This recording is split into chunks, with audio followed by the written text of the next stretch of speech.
Good afternoon and welcome to Live at 5 on WBON Channel 9. WBON Channel 9, where every local story starts right here.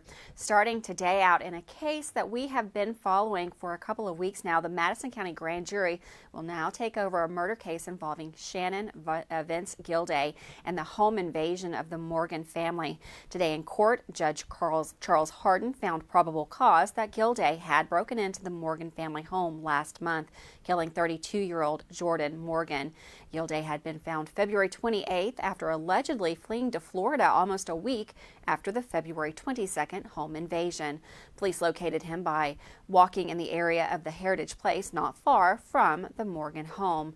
Lead detectives testified in court that Gilday had confessed to breaking into the Morgan home, killing Jordan Morgan, and then firing multiple rounds into 14-year-old Sydney Morgan's room before heading downstairs to exchange gunfire with Wesley Morgan, where he and his wife slept. And can you tell us what his express interest was? To access the bunker that's located at the residence. Did he mention why he was interested in this bunker? Yes.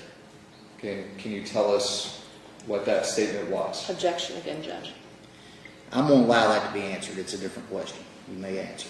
Can you repeat your question, sir? Okay. So my client expressed an interest in the bunker located at this private residence. Yes. Okay. What was that interest? He wanted the security of the bunker.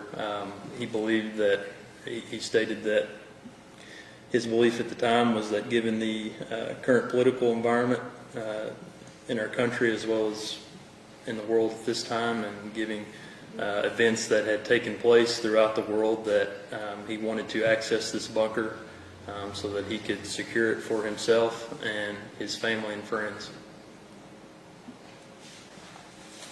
Detective, since counsel brought it up, did the defendant make any statements in his need to access the bunker, knowing there were other residents in the home and what it would take to access that bunker?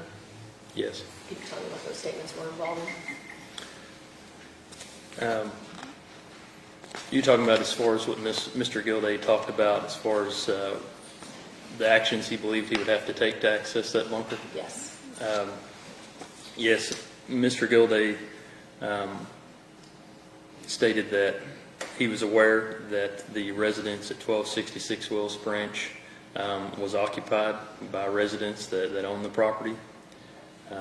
He stated that he had prepared himself to have to force his way into the residence by whatever means necessary. He had done surveillance of the property on multiple occasions prior to the event, had tried to access the bunker through a tunnel entry that he located, but he was unable to do so, and then of course made his decision that he was going to have to access the bunker by going into the residence and forcing his way in.